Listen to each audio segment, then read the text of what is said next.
Alright, today I'm interviewing my cousin Adriana. Do you mind telling us a little bit about yourself? My name is Ajana Larios. I'm a student at EP York High School. I'm in Fort Farm. Excellent, good job. Alright, so I'm going to be asking you questions based on imaginary partners that people make to be. And I'm going to ask you questions based on that sort of theme. Alright, so first question is, what do you think makes people create the perfect partner, and how does that change as we grow older? Well, when it that made just a whole lot of noise. When it comes to like creating an image in your head, you can't stick to that. Like go around in the world looking for a partner and like stick to that because everybody has their flaws. So it's not gonna be perfect. Yes, you can't really hook onto that because it's not really healthy. Alright, good answer. Alright, next question. Have you ever noticed that lessons from one relationship, whether it be good or bad, affect how you approach new ones? It does. Whether like, for example, in a bad situation, if your partner does something horribly wrong to you, you'll carry that around, and like in a way, you'll have your guard up, and it would be hard to like let others in. Right. But how about the mistakes that you make as you? Do you think that also affects how you approach new relationships as well? Yeah, it does. I would say it does. Alright, for next question. Do you think people ever truly move on from those they've loved, or do past loves stay with them in some way or form? Past love definitely does stay with you. It's especially in like teenagers, because you're growing and experiences stay with you. Good or bad experiences definitely stay with you, and in one way or another, your partner or the person changed some aspect of your persona. So I feel like yes, it does stay. I agree so too. Alright, now, what do you think it means to love carefully and tenderly? It has a lot to do with like being open-minded, like accept your other partner's belief. I don't know. Work with them throughout the relationship. So just work together to make it best for both sides. Yeah. Alright, I can see how that works. Now finally, how do you think the meaning of love has changed between your generation and the generation of others? I feel like our generation, love has become like this broad. I would say like materialistic, but very idealistic.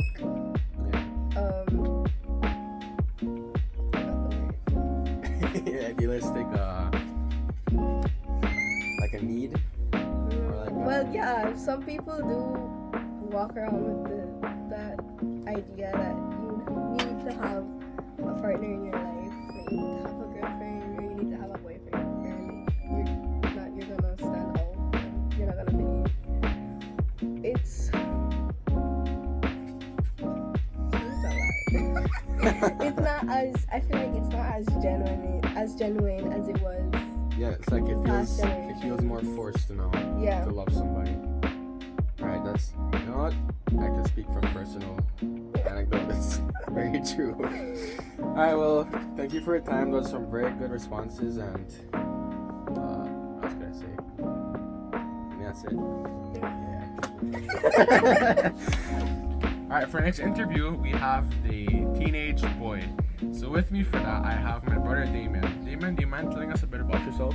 Well, I go to the same school as you, which is SJC, St. John's College, if you want to be specific. I am in second form and I know nothing about love in terms of personal experience, but I'll try to apply all my knowledge so far up to these questions. Let's see how well you put up then. Alright, for our first question, what do you think makes people create the perfect image of a partner, and how does that image change as you grow older?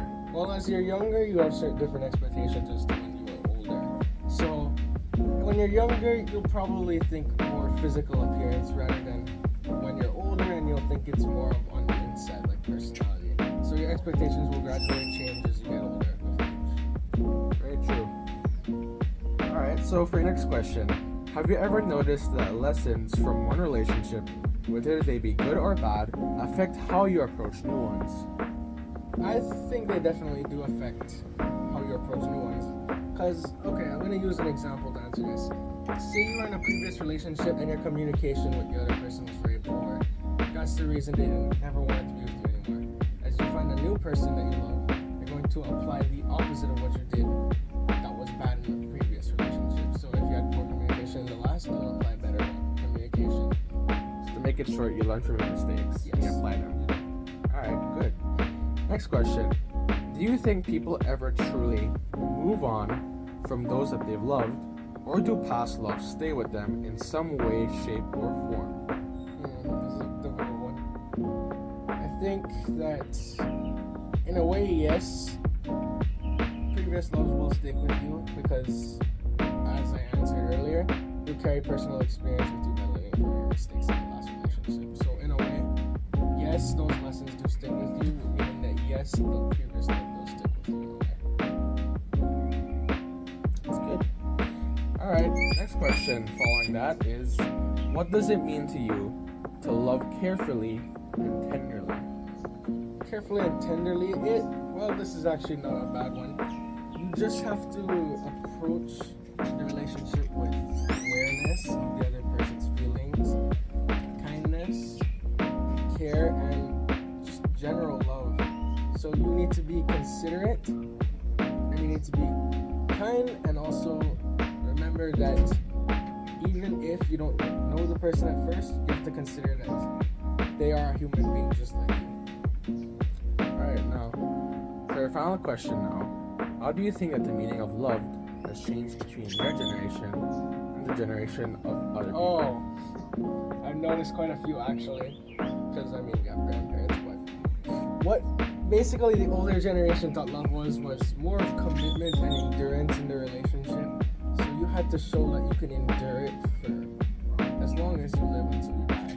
But now it's to us it's just a feeling that comes naturally and something we like to use to personally grow. Do you think that Life lessons. love is something that we seek out, or is it something that just comes by with time? It's both. It's a little bit of both.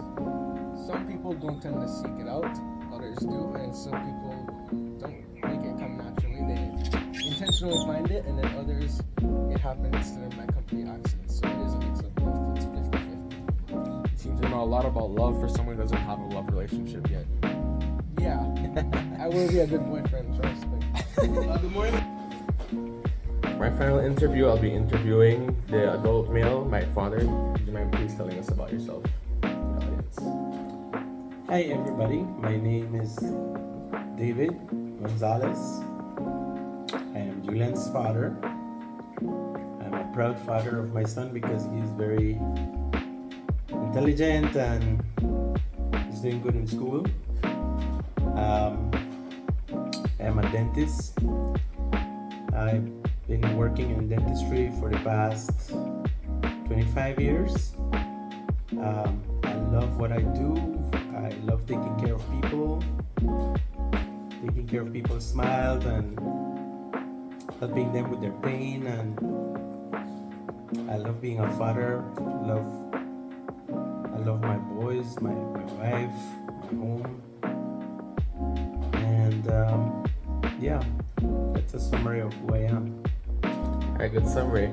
Alright, so I'm going to be asking you questions based on love relationships and moving on to new ones. So, to begin with the first one being, what do you think makes people create the perfect image of a partner in their heads, and how does that change as we grow older? It's a difficult question because I don't remember making the perfect partner in my head, but rather I was looking for certain qualities in a person when I was trying to find that someone, and I wasn't necessarily trying to find that someone. It was kind of spontaneous, and as you grow older, well, you have to mature because when you're too young and you mature enough to confront certain situations, and as you get older, you're mentally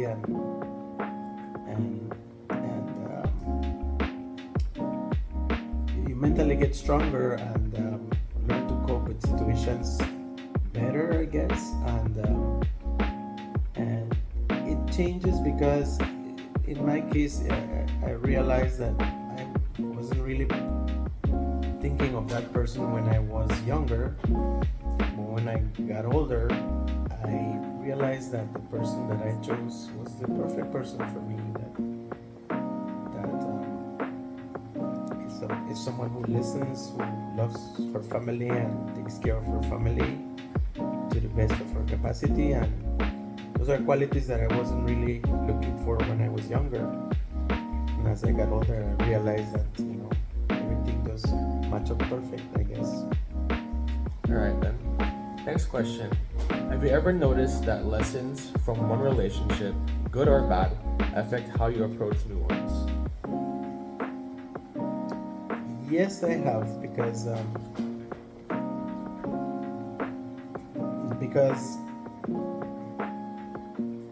in my case, I would probably compare persons, like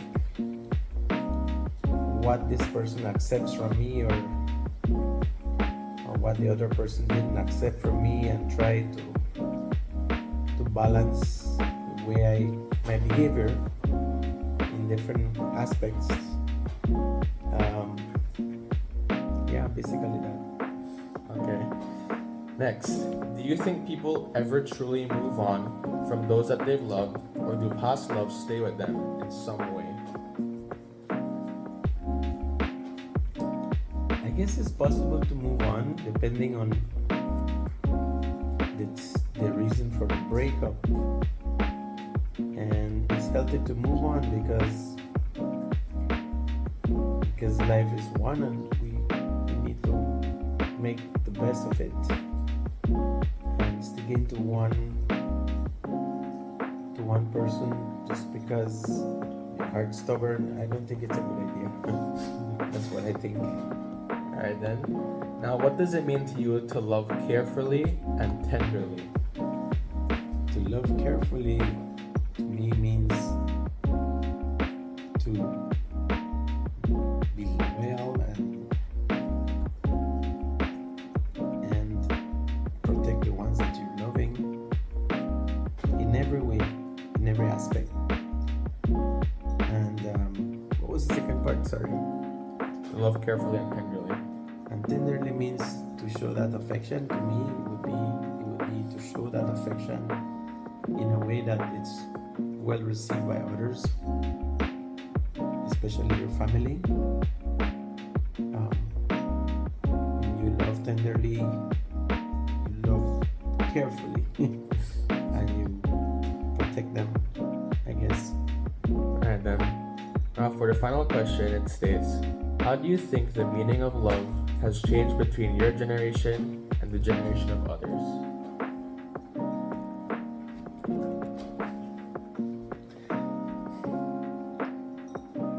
It's difficult to answer that question.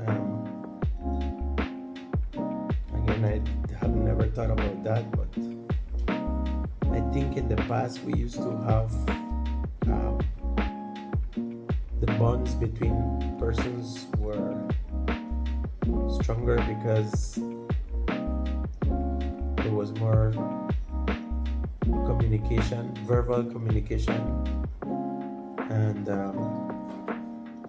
one-on-one conversations, and nowadays it's different with technology, and people are paying attention to what's on their phones and not to the other person they love, and it definitely affects our relationship. And so that's what I think about that. Some very nice answers. Thank you for your time. Thank you. Did you say that to everybody? Mr. George, I have a few questions to ask you based on a book you've maybe read, Letters to My Son. So first question, What do you think makes people create the perfect partner? And how does that change as we grow older? Um, at its core, the idea of the perfect partner is often a reflection of our deepest needs, fears, and aspirations. People imagine or seek perfection in a partner for several reasons. One of them is emotional safety, idealized love, control and predictability, and self-completion. As we grow older, our definition of perfect matures, often becoming less about fantasy and more about compatibility, character, and shared values. Have you ever noticed that lessons from relationship, good or bad, affect how you approach new ones? Well, actually, yes. Every relationship, whether uplifting or painful, leaves behind a blueprint or an imprint in your consciousness. And it's like emotional muscle memory. We carry forward what we've learned, sometimes consciously and often unconsciously. Do you think people ever truly move on, or do you think those that you've loved, or do from those they've loved, or do past on stay with us in the same way? Well, there's two answers to that. Yes, in the sense that we learn to live without them, and we open our hearts to new experiences, new people, and new chapters. But also no, because love leaves fingerprints on the soul, even when someone is no longer in our lives. They've shaped how we love, trust, and dream. What does it mean to you to love carefully and tenderly? That's a phrase that carries weight. A posture, carefully, with intentions, precision, and respect, is the opposite of rushing and so on. It means paying attention to the details, whether in a conversation or in a moment of vulnerability. Tenderly, mark with softness, empathy, and warmth. It's how we handle something fragile. Not because it's weak, but because it matters to you. How do you think the meaning of love has changed between your generation and others' generation? It's rooted in commitment, resilience, and often faith. It tends to see love as a covenant, not just feeling, sacrifice and loyalty, community and legacy. And in the younger generations, it's shaped by rapid change and digital culture. Often views love as expression and authenticity. Evening, Grandma. Like, I want to ask you a few questions about a chapter you maybe read. What do you think makes people create the perfect partner? And how does that change as we grow older? I don't think you could create a perfect partner. Yes, you could have a partner, but not a perfect one. And as you grow old, I think you get to know, you have to get to know the person better, you know? And know their ways, their likes, and their dislikes. Have you ever noticed that lessons from one relationship, good or bad, affect how you approach new ones? From one relationship do affect how you approach another one. It always have in the back of your mind that the same bad experiences, that you had will always happen again. Do you think people ever truly move on from those they've loved? Or do past loves stay with us in the same way? I think most people move on from those, the relation and those people that they love, right? But then I think that they still remain like friends, like peace, keep the peace between them. But I think that's it. One. What does it mean for you to love carefully and tenderly? To me, the love carefully to me is to take your time in choosing the perfect partner, no? Because all that glitter is not gold, Someone may look pretty or beautiful or handsome, and that has bad character. So be careful. They will hold you and talk to you and be nice to you and treat you good and treat you tenderly, but not for long. Last question. How do you think the meaning of love has shared between your generation and others' generation? Well, we have always loved each other, our neighbors and friends. Our generation was more loving. This generation has hardly any love at all for anybody. So take heed of that. Yes. Good night, Mom. I have a few questions to ask you, interview you. So, what do you think makes people create the perfect partner, and how does that change as we grow older? Creating the perfect partner meaning like trust each other, giving space, talking to each other, like open up. That's being trusting. As we grow older, all those things die off. You stop trusting, you stop being close to each other, you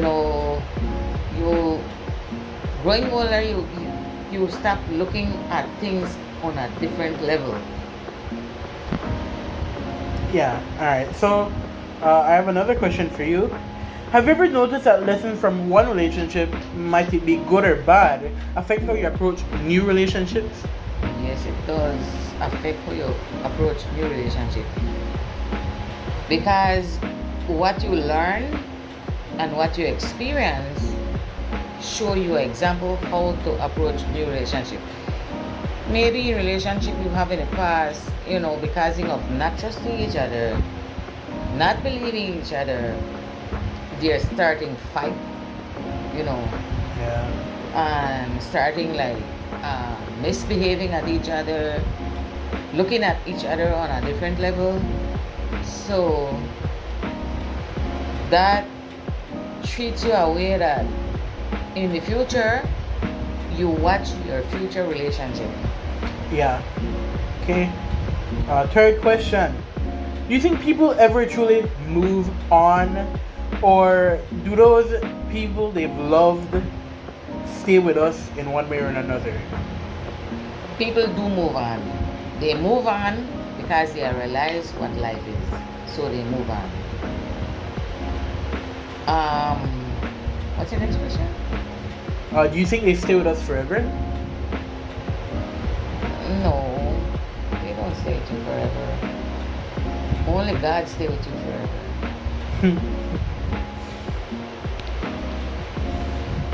Okay. Next question. What does it mean for you to love carefully and tenderly? Love carefully and tenderly. Okay. Carefully is knowing people before you even fall in love.